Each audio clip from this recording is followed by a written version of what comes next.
Everyone, आप सभी को प्रभात का नमस्कार। फिजिक्स वेदा में आप सभी का स्वागत है। पिछले वीडियोस तक हमने कवर कर लिया था चार्जिंग बाय रबिंग मेथड और जो इंडक्शन के बेसिक कॉन्सेप्ट्स हुआ करते थे, चार्ज इंडक्शन इन कंडक्टर, एटम्स में कैसे चार्ज का इंडक्शन होता है या और इंसुलेटर में चार्ज का कैसे इंडक्शन होता है, जिसको कि हम लोग दूसरे शब्दों में पोलराइजेशन कह रहे थे। आज हम लोग बात करेंगे चार्जिंग बाय इंडक्शन मेथड कि इंडक्शन मेथड से किसी कंडक्टर को चार्ज किया कैसे जाता है। देखिए, रबिंग मेथड में क्या था, रबिंग मेथड में जब भी हम दो बॉडीज़ को आपस में चार्ज कर रहे थे तो वहाँ पे फिजिकल कांटेक्ट का होना बहुत ज़रूरी था। एक बॉडी को दूसरे बॉडी के साथ हम रब कर रहे थे। रब करने के बाद जो थर्मल एनर्जी जनरेट हो रही थी वो इलेक्ट्रॉन्स को मिल रही थी और इलेक्ट्रॉन्स एक बॉडी से दूसरे बॉडी पे ट्रांसफ़र हो रहे थे। तो रबिंग मेथड में फिजिकल कॉन्टेक्ट का होना ज़रूरी था। उसके बाद हमने चार्जिंग बाय कंडक्शन मेथड देखा था। वहाँ पे हमने ये देखा था कि दो बॉडीज़ के बीच में इलेक्ट्रिकल कांटेक्ट का होना बहुत ज़रूरी है, तभी तो एक बॉडी से चार्ज दूसरी बॉडी पे ट्रांसफ़र होंगे जब तक कि दोनों बॉडीज़ का पोटेंशियल इक्वल नहीं हो जाता। चार्जिंग बाय कंडक्शन मेथड में क्या होता है कि इसमें न तो बॉडीज़ के बीच में कोई फिजिकल कांटेक्ट होता है और ना ही बॉडीज़ के बीच में कोई इलेक्ट्रिकल कांटेक्ट होता है। जिस बॉडी को चार्ज करना होता है उस बॉडी को, जिस चार्ज से हम चार्ज कर रहे हैं या फिर जिस बॉडी के थ्रू चार्ज कर रहे हैं, दोनों के बीच में कोई भी फिजिकल या फिर इलेक्ट्रिकल कांटेक्ट नहीं होता। तो फिर चार्ज आखिरकार कैसे कर पाते हैं हम लोग बॉडीज़ को, आइए उसी को जानने की हम लोग कोशिश करते हैं। आपके सामने हम एक बॉडी बना रहे हैं। जैसे हमने यही स्फेरिकल एक स्फेरिकल हमने बॉडी ले ली, इसको चार्ज करना था। स्फेरिकल शेप का ही हम ले रहे हैं, सिमेट्रिकल बॉडी है। ये शुरू में अनचार्ज्ड है, इस पर कोई भी चार्ज नहीं है। इस बॉडी को हमें चार्ज करना है। इस बॉडी को आप कह लीजिए नेगेटिवली चार्ज करना है, पॉजिटिवली चार्ज करना है, उससे कोई मतलब नहीं। प्रोसेस सेम है। पहले जो भी चीज़ें यहाँ पे हैं उसको समझ लेते हैं। ये बॉडी इनिशियली अनचार्ज्ड है। अनचार्ज्ड कहने का मतलब कि ये न्यूट्रल कंडीशन में है, यानी कि हम यहाँ पे लिख भी दे रहे हैं कि ये जो बॉडी थी ये इनिशियली अनचार्ज्ड है, यानी कोई भी इस पर चार्ज नहीं है। इनिशियली अनचार्ज्ड, कोई भी इस पर चार्ज नहीं है, यानी कि हम लिख सकते हैं कि चार्ज की जो वैल्यू है बॉडी के ऊपर वो कितनी है, 0। इनिशियल कंडीशन की हम लोग बात कर रहे हैं। उसके बाद हमने क्या कि स्टेप वाइज हम इस चीज़ों को आपको समझाने की कोशिश कर रहे हैं। ये तो शुरू में ये सब चीज़ें थी। एक बॉडी था जिसको चार्ज करना था, इनिशियली उस पर कोई चार्ज नहीं था, चार्ज की वैल्यू 0 थी। उसके बाद हमने क्या किया, उसी बॉडी के पास ये सेकेंड स्टेप है। ये चार्जिंग प्रोसेस को स्टेप बाय स्टेप करके हम आपको समझाने की कोशिश कर रहे हैं। यहाँ पे कोई भी चार्ज बॉडी हम लेके आए, आइदर पॉजिटिवली चार्ज और नेगेटिवली चार्ज, कोई भी एक चार्ज बॉडी इसके हम करीब में लेके आते हैं। तो चलो, हमने मान लिया कि एक ग्लास रॉड को सिल्क के साथ हमने रब कर लिया और glass rod becomes positively charge, ये तो आपको पता है। और उसी ग्लास रॉड को हम इस बॉडी के पास लेके आ रहे हैं। तो एक हम ग्लास रॉड को क्या किए, इस बॉडी के पास लेके आए। ये ग्लास रॉड है और आपको पता है कि ग्लास रॉड को जब हमने सिल्क के साथ रब किया होगा तो ग्लास रॉड के ऊपर पॉजिटिव चार्ज आ गया होगा, यानी कि ये हो गया पॉजिटिवली चार्ज्ड ग्लास रॉड, जो कि हम इसके करीब लेके आए। जैसे ही ग्लास रॉड को हम इसके करीब लेके आएंगे, आपको पता है कि इसमें चार्ज इंडक्शन शुरू हो जाएगा, यानी कि ये ग्लास रॉड, इसमें जो भी इलेक्ट्रॉन्स है, जो कि ये कंडक्टिंग बॉडी है, ये स्फीयर जो हमने ले रखा है वो कंडक्टर ले रखा है। अब यहाँ पे समझ भी सकते हैं कि ये एक्चुअल में कंडक्टिंग स्फीयर है, कंडक्टिंग स्फीयर। तो अगर ये कंडक्टिंग स्फीयर है तो इसके पास फ्री इलेक्ट्रॉन्स होंगे। ये क्या करेगा, चार्ज जो रॉड है पॉजिटिवली चार्ज्ड, इसमें से सारे इलेक्ट्रॉन्स को लेफ्ट वाली सरफेस के टुवर्ड्स खींचेगा। तो इसको दो जोन में हम यहाँ पे डिवाइड कर दे रहे हैं। हमने कहा कि जो इलेक्ट्रॉन्स हैं वो सारे के सारे इलेक्ट्रॉन्स जो हैं वो लेफ्ट वाली सरफेस पे आके एक्यूमुलेट होने शुरू हो जाते हैं, यानी कि जो लेफ्ट वाली सरफेस है यहाँ पे इलेक्ट्रॉन्स आ गए। अब ये इलेक्ट्रॉन्स जिस भी एटम को छोड़ के आए होंगे वो एटम्स राइट वाली सरफेस पे पॉजिटिवली चार्ज बन गए होंगे। यानी सिंपल शब्दों में हम ये कह सकते हैं कि लेफ्ट वाली सरफेस पे अगर 5 इलेक्ट्रॉन्स आए हैं तो 5 यहाँ पे पॉजिटिव चार्ज डेवलप हो चुके होंगे। ठीक है, इस कंडीशन में अगर हम आपसे कहें कि बताओ इस बॉडी का नेट चार्ज कितना है, तो बॉडी का नेट चार्ज अभी भी 0 है। हालांकि चार्ज यहाँ पे इंड्यूस तो हुए हैं लेकिन बॉडी का नेट चार्ज अभी भी 0 है, क्योंकि जितने नेगेटिव चार्ज हैं उतने ही पॉजिटिव चार्ज यहाँ पे इंड्यूस हुए हैं। तो ये जो इंड्यूस्ड चार्ज है इसको आपको पता है कि हम लोग माइनस ये क्यू आई यहाँ पे लिख सकते हैं, ये लिख सकते हैं प्लस क्यू आई। तो इस स्टेप पे अगर हम बोले कि अच्छा बताओ नेट चार्ज कितना है, तो आप बोलेंगे क्यू नेट की जो वैल्यू है वो अब भी 0 है। ऐसा नहीं है कि चार्ज इंडक्शन से हम ये कह सकते हैं कि बॉडी चार्ज होगी, बॉडी अभी भी चार्ज हुई नहीं है। अगले स्टेप पे आते हैं। अगले स्टेप पे हमने किया क्या कि इसको हम अभी यहीं पे रख रहे हैं। ये जो आपका स्फीयर है जिसपे कि चार्ज इंड्यूस्ड हो चुके हैं, इसको हमने क्या किया, इसको हमने ग्राउंडेड कर दिया।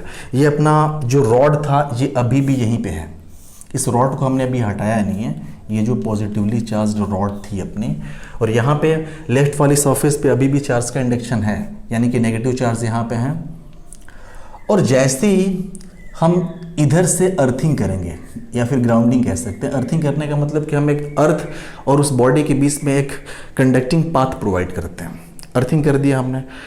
एक बात आप हमेशा याद रखिए, जो अर्थ होती है, earth acts like a reservoir for electrons. Earth electrons के लिए रिजर्वायर का काम करती है। आपको जितना भी इलेक्ट्रॉन्स अर्थ से लेना है वो आपको दे देगी, जितना भी चार्ज आपको अर्थ को ट्रांसफर करना उतना ले लेगी वो। और क्योंकि जो अर्थ की कैपेसिटी होती है चार्ज कैरी करने की वो इन्फिनिटी होती है, इनफाइनाइट होती है। तो साफ साफ ये होता है कि जैसे हमने ग्राउंडेड किया तो यहाँ से इलेक्ट्रॉन्स निकले होंगे अर्थ से, और ये इलेक्ट्रॉन्स जो निकले होंगे, यहाँ पे 5 पॉजिटिव चार्ज थे, तो अर्थ ने क्या किया होगा, 5 इलेक्ट्रॉन्स यहाँ से भेजा होगा, और सारे के सारे जो पॉजिटिव चार्ज हैं वो कैंसल आउट हो गए होंगे, मतलब न्यूट्रलाइज हो गए होंगे। या फिर आप ये कह सकते हैं कि यहाँ पे 5 इलेक्ट्रॉन वैकेंट जोन्स थे, क्योंकि यहाँ से 5 इलेक्ट्रॉन्स निकल के लेफ्ट वाली सरफेस पे आ चुके हैं, तो 5 इलेक्ट्रॉन्स की यहाँ पे कमी है, हर एक एटम के पास एक एक इलेक्ट्रॉन्स की। अर्थ ने क्या किया, 5 इलेक्ट्रॉन भेजा, हर एक एटम को एक एक इलेक्ट्रॉन्स मिल गया, यानी कि अब जो चार्ज था वो डिसअपियर हो जाएगा, गायब हो जाएगा। अब वो जो एटम है वहाँ पे इलेक्ट्रॉन डेफिशिएंट जोन रहा ही नहीं, वहाँ पे इलेक्ट्रॉन भर चुके हैं। समझने का अपना अलग अलग तरीका। फिर आप ये कह सकते हैं कि 5 इलेक्ट्रॉन्स निकले, 5 नेगेटिव चार्ज, 5 पॉजिटिव चार्ज को उन्होंने क्या कर दिया, वहाँ पे न्यूट्रलाइज कर दिया। यानी कि अब जो इसका फिगर बनाएंगे उसमें क्या हो जाएगा कि राइट वाली सरफेस पे चार्ज गायब है, सिर्फ और सिर्फ लेफ्ट वाली सरफेस पे चार्ज है। यहाँ पे हम अगर आपसे बोलें कि अच्छा बताओ इस कंडीशन में बॉडी के पास नेट चार्ज कितना है, तो हाँ, अब यहाँ पे हम कह सकते हैं कि यहाँ पे जो नेट चार्ज की वैल्यू है बॉडी के पास वो नेगेटिव चार्ज है। यानी कि बॉडी नेगेटिवली चार्ज्ड है, यानी कि -5 इलेक्ट्रॉन के बराबर का इसके पास नेगेटिव चार्ज है। ठीक है, अगले स्टेप में हम क्या करते हैं, स्टेप बाय स्टेप समझने की कोशिश करिएगा। हम इसको मेंशन कर दे रहे हैं। ये अपना स्टेप 1 था, जहाँ पे सिर्फ और सिर्फ आपको बॉडी दिखाई गई है जिसको चार्ज करना है। ये आपका स्टेप 2 है। स्टेप 2 पे हमने क्या किया, एक पॉजिटिवली चार्ज्ड रॉड को हम इसके पास लेके आ गए, ग्लास रॉड को। स्टेप 3 में हमने क्या किया, अर्थिंग कर दी है। स्टेप 3 हो गया। स्टेप 4 की हम बात करें तो स्टेप 4 में हम क्या कर रहे हैं, अब ये अर्थिंग को हटा दे रहे हैं। ये अभी भी जो ग्लास रॉड है उसको हमने हटाया नहीं है, ग्लास रॉड अभी भी वैसी ही है जो पॉजिटिवली चार्ज्ड ग्लास रॉड थी। और साथ ही साथ ये जो आपका स्फीयर है इसको भी हम यहाँ पे ड्रॉ कर दे रहे हैं, ये स्फीयर है, और हमने अर्थिंग को हटा दिया। अर्थिंग को हटाने से कुछ फर्क नहीं पड़ेगा, इलेक्ट्रॉन्स अभी भी लेफ्ट वाली सरफेस पे जो 5 इलेक्ट्रॉन्स है ना, 5 नेगेटिव चार्ज, वो यहाँ पे होंगे ही होंगे। एक सवाल आपके मन में ये उठना चाहिए था कि देखिए, जब भी हम किसी चार्ज्ड बॉडी को अर्थ के साथ कनेक्ट करते हैं तो जो भी चार्ज्ड बॉडी का चार्ज होता है वो अर्थ में ट्रांसफ़र हो जाता है, सारा का सारा अर्थ को चला जाता है। या फिर आप ये कह सकते हैं कि पिछली वीडियोस में जहाँ पे हम चार्जिंग बाय कंडक्शन मेथड पढ़ रहे थे वहाँ पे सिर्फ हमने इतना देखा था कि जब जो कंडक्टिंग बॉडीज़ को आपस में चार्ज करते हैं तो चार्ज का ट्रांसफ़र तब तक होता है जब तक कि दोनों का पोटेंशियल इक्वल नहीं हो जाता। तो अगर हमने इस चार्ज्ड बॉडी को अर्थ के साथ कनेक्ट किया है तो चार्ज का ट्रांसफ़र तब तक होगा जब तक कि दोनों बॉडीज़ का पोटेंशियल इक्वल नहीं हो जाता। और आपको पता होना चाहिए कि जो अर्थ का पोटेंशियल होता है V ऑफ अर्थ वो होता है 0, अर्थ का पोटेंशियल होता है 0। तो अर्थ तब तक यहाँ से चार्ज भेजेगी जब तक इस बॉडी का पूरा पोटेंशियल 0 नहीं हो जाता। लेकिन हुआ क्या, अर्थ ने सिर्फ 5 इलेक्ट्रॉन्स यहाँ से भेजे, 5 पॉजिटिव चार्ज यहाँ से गायब हो गए। यहाँ पे इस बॉडी का पोटेंशियल अब भी 0 हुआ नहीं, क्योंकि नेगेटिव चार्ज की वजह से पोटेंशियल अब भी यहाँ पे नेगेटिव होगा इस स्फीयर का। तो अगर यहाँ पे पोटेंशियल की बात करें तो पोटेंशियल अब भी यहाँ पे नेगेटिव होगा। तो सवाल ये उठता है कि अर्थ इसके पोटेंशियल को 0 क्यों नहीं कर पाई। होना तो ये चाहिए था कि ये जो 5 इलेक्ट्रॉन्स हैं ये भी इस ये जो अर्थिंग हमने की है इसके थ्रू 5 इलेक्ट्रॉन्स ग्राउंडेड हो जाने चाहिए था, और फाइनली जो बॉडी का चार्ज है वो 0 हो जाना चाहिए था। लेकिन ऐसा नहीं हुआ। ऐसा इसलिए नहीं हुआ क्योंकि ये जो आपको लेफ्ट वाली सरफेस पे चार्जेस दिख रहे हैं ना, लेफ्ट वाली सरफेस पे जो भी आपको चार्ज दिख रहे हैं negative charges, these are called bound charges. इनको इस रॉड ने बांध के रखा है फोर्स ऑफ अट्रैक्शन की वजह से। और इस रॉड के फोर्स ऑफ अट्रैक्शन की वजह से जो कि इन नेगेटिव चार्जेस पे लग रहा है, ये जो चार्ज हैं वो अर्थ को ट्रांसफ़र नहीं हो पाते, अर्थ के टूवर्ड्स मूव नहीं कर पाते, सिर्फ और सिर्फ यही रीज़न होता है। तो यहाँ पर आप देखेंगे रॉड अभी भी हमने यहीं पे रखा है, अर्थिंग हमने हटा दी है, 5 के 5 जो नेगेटिव चार्ज थे वो अब भी यहीं पे हैं। एक चीज़ हमने और आपको बताई थी कि जब भी किसी कंडक्टिंग बॉडी को चार्ज दिया जाता है तो बॉडी चार्ज जो होता है उसकी सरफेस पे चला जाता है, सरफेस पे डिस्ट्रीब्यूट हो जाता है। और अगर बॉडी सिमेट्रिकल शेप की है तो जो चार्ज का जो डिस्ट्रीब्यूशन होता है वो यूनिफॉर्म होता है, सिमेट्रिक चार्ज का डिस्ट्रीब्यूशन होता है। ऐसा नहीं होता कहीं पे चार्ज का कंसंट्रेशन ज़्यादा कहीं पे कम। और हमने ये भी आपको बताया था कि जब इरेगुलर शेप की बॉडी होती है और उसको जब हम चार्ज देते हैं किसी कंडक्टिंग बॉडी को, उस केस में चार्ज की डेंसिटी वहाँ पे ज़्यादा होती है जहाँ पे लोकल रेडियस ऑफ कर्वेचर कम होता है। यानी जो शार्प एजेस होते हैं वहाँ पे चार्ज की डेंसिटी या चार्ज का कंसंट्रेशन ज़्यादा होगा rather than the flat surfaces of the conductor. जो फ्लैट सर्फेस कंडक्टर के होंगे उनके कंपेरिजन में शार्प कॉर्नर्स जो होते हैं वहाँ पे ज़्यादा होते हैं चार्ज की डेंसिटी। लेकिन यहाँ पे हो क्या रहा है, ये यूनिफॉर्म शेप की बॉडी है, सिमेट्रिकल शेप की बॉडी हमने यूनिफॉर्म स्फीयर ले रखा है, कंडक्टिंग स्फीयर। होना तो ये चाहिए था कि जो 5 नेगेटिव चार्ज है ये इसकी सरफेस पे यूनिफॉर्मली डिस्ट्रीब्यूट होने चाहिए थे। अब देख रहे हैं कि राइट वाली सरफेस पे कोई चार्ज है ही नहीं। इसका भी वही रीज़न है, ऐसा सिर्फ इसलिए नहीं हो पा रहा क्योंकि इस रॉड ने इन पाँचों के पाँचों इलेक्ट्रॉन्स को या नेगेटिव चार्ज को बांध के रखा है फोर्स ऑफ अट्रैक्शन की वजह से। अब हम लास्ट स्टेप में क्या करेंगे, ये स्टेप 3 था, दिस वॉज स्टेप 4। और स्टेप 5 पे हमने क्या किया, स्टेप 5 में हम क्या कर रहे हैं कि ये जो हमारा ग्लास रॉड है इसको हम हटा ले रहे हैं। जैसे ही ग्लास रॉड को हम हटाएंगे तो ये जो स्फीयर पे नेगेटिव चार्जेस हैं जो कि सिर्फ और सिर्फ लेफ्ट वाली सरफेस पे डिस्ट्रीब्यूटेड हैं वो यूनिफॉर्मली डिस्ट्रीब्यूट हो जाएंगे और पूरे के पूरे सरफेस पे सिमेट्रिकली उनका डिस्ट्रीब्यूशन हो जाएगा। ऐसा नहीं होगा कहीं पे ज़्यादा कहीं पे कम, ठीक है। तो ये जो 5 नेगेटिव चार्ज हैं सिमेट्रिकली ऐसे डिस्ट्रीब्यूट हो जाएंगे।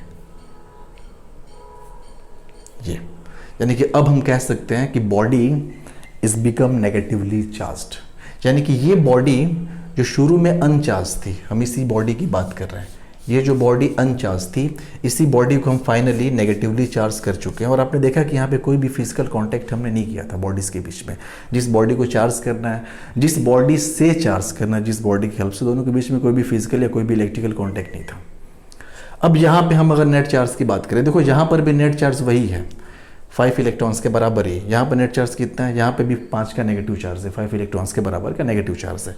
तो अब यहाँ भी कह सकते हैं कि जो क्यू नेट है वो है 5 इलेक्ट्रॉन के बराबर और वो कितना है, नेगेटिव चार्ज, ठीक है। तो ये आपका रहा charging by induction method.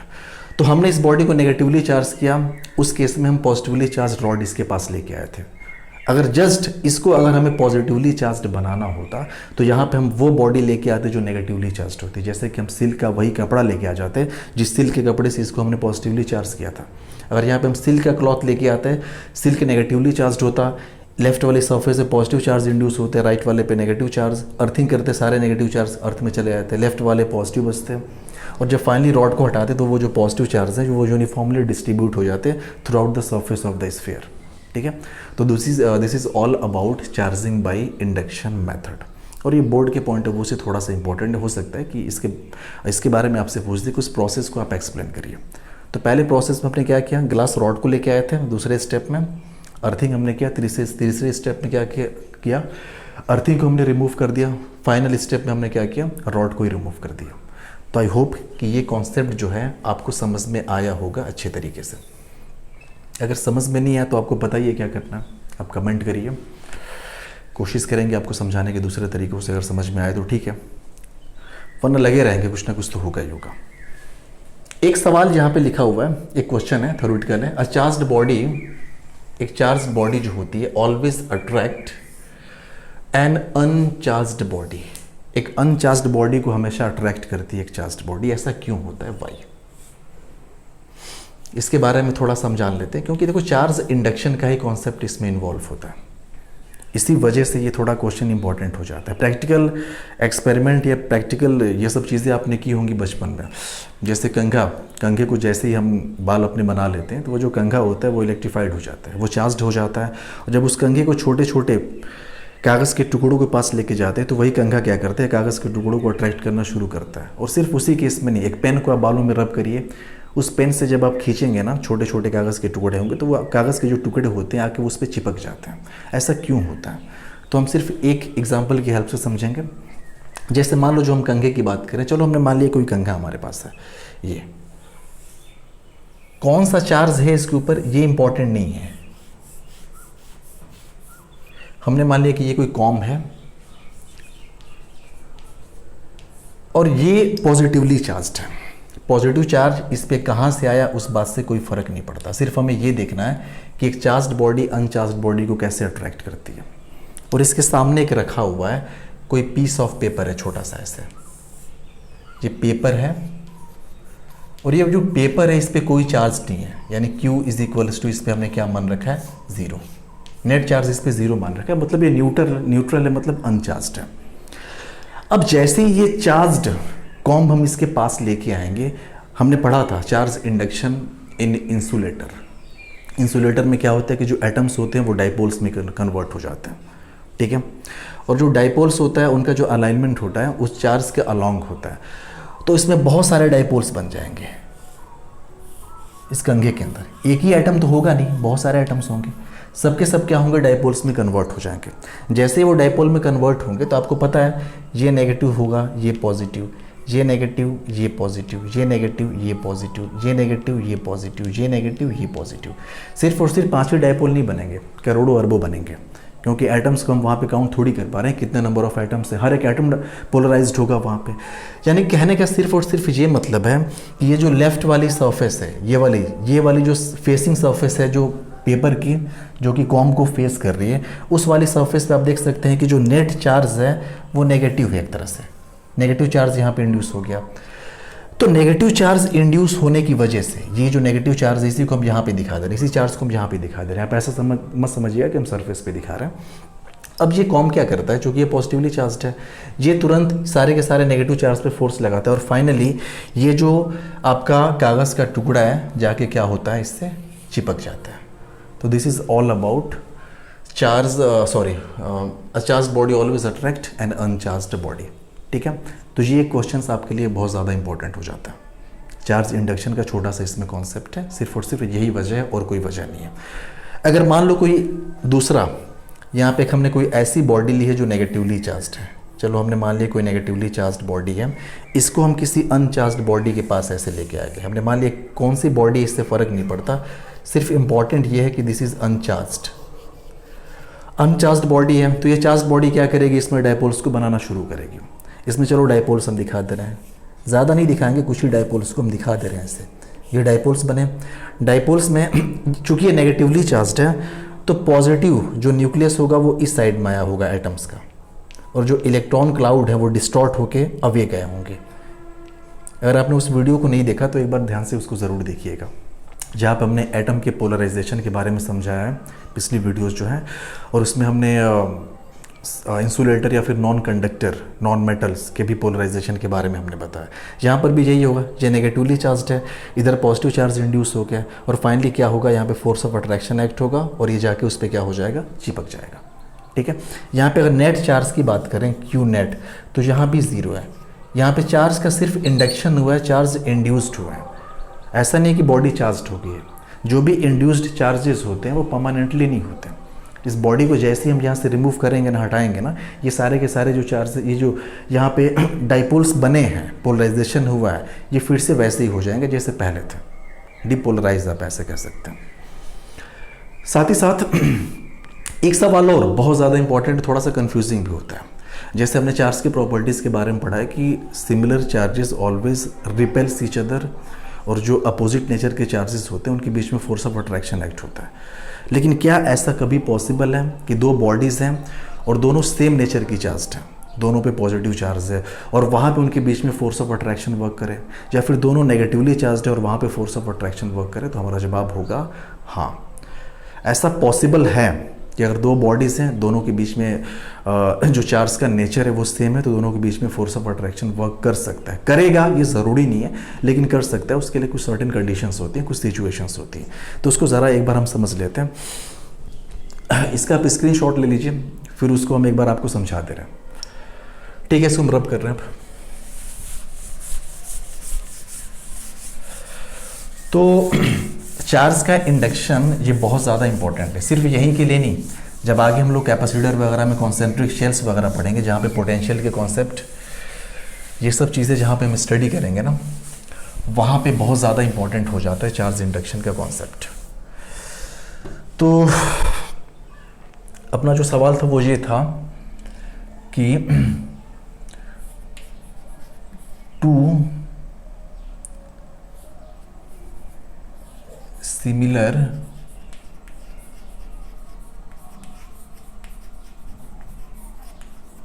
Charged body attract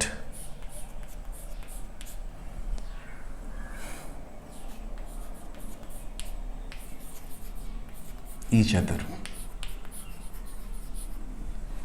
when, चलो सवाल को बना देते हैं, कब, ऐसा कब होगा कि जो दो सिमिलर चार्ज्ड बॉडी हैं वो एक दूसरे को अट्रैक्ट करें। ठीक है, चलो इसको हम समझने की कोशिश करते हैं। दो बॉडीज इसके लिए हम ले रहे हैं, एक बॉडी हमने ये ले ली, ठीक है, और एक दूसरी बॉडी हम यहां पे ले रहे हैं। दोनों बहुत करीब हैं एक दूसरे के, और हमने मान लिया कि दोनों पे जो है पॉजिटिव चार्ज है। इस पे भी जो चार्ज है वो पॉजिटिव है, यानी कि ये भी पॉजिटिवली चार्ज्ड है, और साथ ही साथ जो दूसरी बॉडी आपकी दिख रही है वो भी है पॉजिटिवली चार्ज्ड। ठीक है, ये भी आपकी पॉजिटिवली चार्ज्ड है। दो बॉडीज हमने ली, ये बॉडी हमने ले लिया ए, इस बॉडी को हम नाम दे दे रहे हैं बॉडी बी। ठीक है, they are placed very close to each other, बहुत करीब है एक दूसरे के। अब आपको पता है कि एक बॉडी दूसरे बॉडी पे जैसी दो बॉडीज भले कांटेक्ट हो चाहे ना हो, चार्ज का इंडक्शन तो होगा ही होगा। एक बॉडी का चार्ज दूसरी बॉडी पे चार्ज इंड्यूस करेगा ही करेगा। और यहाँ पे एक हम कंडीशन लगा दें कि इस पे जो चार्ज है वो है क्यू बी, इस पे जो चार्ज है वो हमने ले लिया क्यू ए, और हम आपसे बोलें कि if Q A is greater than Q B, यानी कि अगर ये बहुत ज़्यादा बड़ा है, इस पे जो चार्ज का मैग्नीट्यूड है बहुत ज़्यादा है, इस पे चार्ज का मैग्नीट्यूड बहुत कम है, इसके कंपैरिजन में। एग्जाम्पल के लिए चलो हम मान लेते हैं, चलो हमने मान लिया कि इस पे जो चार्ज था वो था प्लस, कुछ भी मान लें कि 10,000 इलेक्ट्रॉन का पॉजिटिव चार्ज था। इस पे चलो हम मान लेते हैं कि चार्ज था प्लस 1 इलेक्ट्रॉन का पॉजिटिव चार्ज था। प्लस 1 का नहीं माने, प्लस कुछ भी मान लो, 1 2 3 4 हमने दिखा रखा है ना, चलो मान लेते हैं प्लस 4 इलेक्ट्रॉन के बराबर पॉजिटिव चार्ज। ठीक है,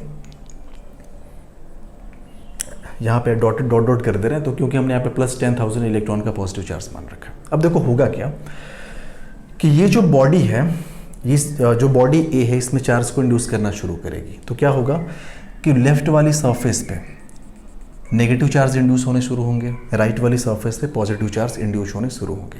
अगर ये कंडक्टिंग बॉडी है तो जितना इस बॉडी पे चार्ज उतना इंड्यूस करेगा ही करेगा जी, यानी कि लेफ्ट वाली सरफेस पे नेगेटिव चार्ज इंड्यूस होने शुरू हुए इस बॉडी में।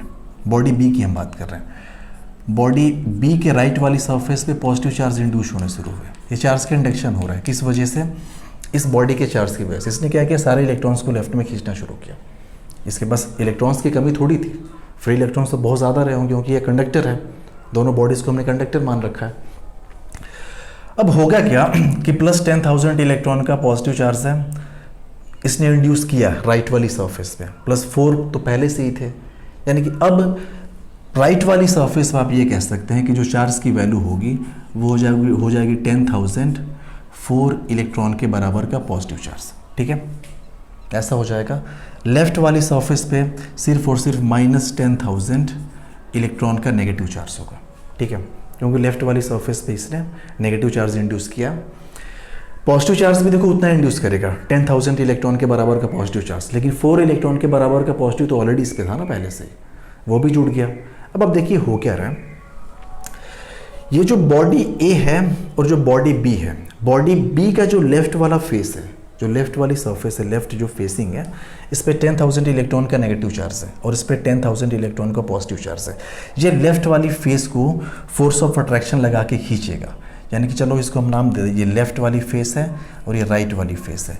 तो ये लेफ्ट वाली फेस पे क्या करेगा, फोर्स ऑफ अट्रैक्शन एक्ट करेगा, तो इसको हम नाम देते हैं FL। L मतलब फोर्स, जो कि लेफ्ट वाली फेस पे लगा रहा है applied by body A. Right वाली फेस पे ये जो बॉडी है वो फोर्स ऑफ रिपल्शन एक्ट करेगी। इसको हमने कर दिया Fr।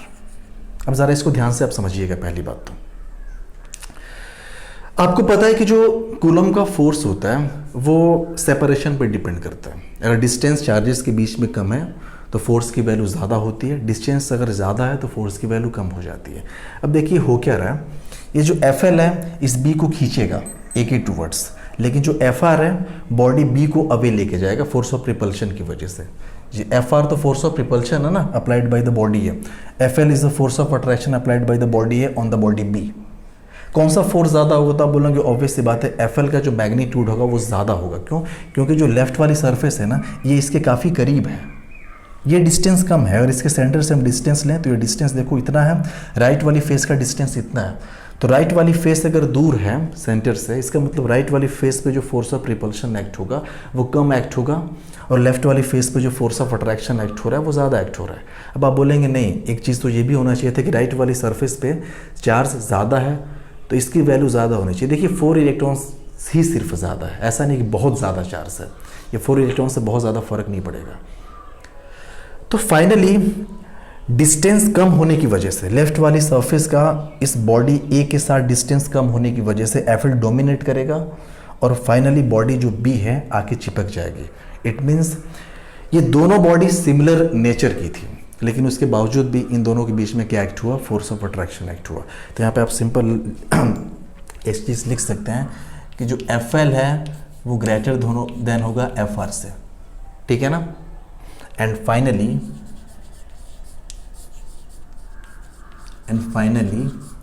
Fl dominates over Fr and force will be attractive।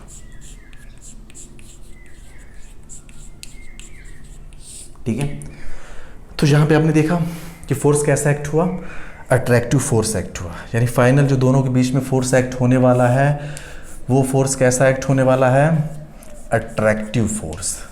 यानी दोनों एक दूसरे को क्या करेंगे, अट्रैक्ट करेंगे। तो इसमें जो कंडीशन थी वो कंडीशन आप समझ लीजिए। ऐसा सिर्फ और सिर्फ तभी पॉसिबल होता है जब एक बॉडी का चार्ज बहुत ज़्यादा हो, दूसरी बॉडी का चार्ज उसके कंपैरिजन में बहुत ही कम हो। पहली कंडीशन तो ये। दूसरी कंडीशन की जो दोनों बॉडीज़ के बीच का सेपरेशन है वो बहुत ज़्यादा कम होना चाहिए। जितना ज़्यादा सेपरेशन कम होगा उतना ही बखूबी तरीके से चार्ज ये बॉडी ए बॉडी बी पे इंड्यूस कर पाएगी। इंडक्शन इफेक्ट डिस्टेंस पे भी डिपेंड करता है। ऐसा नहीं है कि बॉडी बी को आप कहीं भी रख दीजिए बॉडी उस पर चार्ज को इंड्यूस कर ही देगा, ऐसा पॉसिबल नहीं है, ऐसा हर केस में नहीं हो पाएगा। ठीक है, तो एक तो ये कंडीशन होती है, ऐसा होगा तभी। लिखा था ना वेन, कब, तो कब का जवाब मिल चुका है, when QA is greater then QB। यानी जब एक बॉडी का चार्ज दूसरी बॉडी से बहुत ज़्यादा हो। और दूसरी कंडीशन हमने क्या देखी, and when A and B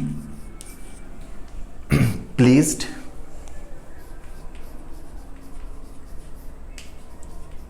very close to each other।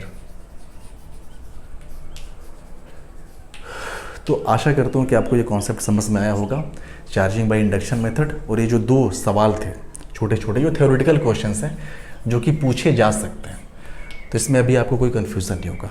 देखो अगर ये नेगेटिवली चार्ज दोनों होती तब भी यही होता, सब कुछ रिवर्स हो जाता, ये पॉजिटिव इधर आ जाता, नेगेटिव इधर आ जाता, बाकी सब कुछ कहानी वही है, पूरा का पूरा कॉन्सेप्ट वही है।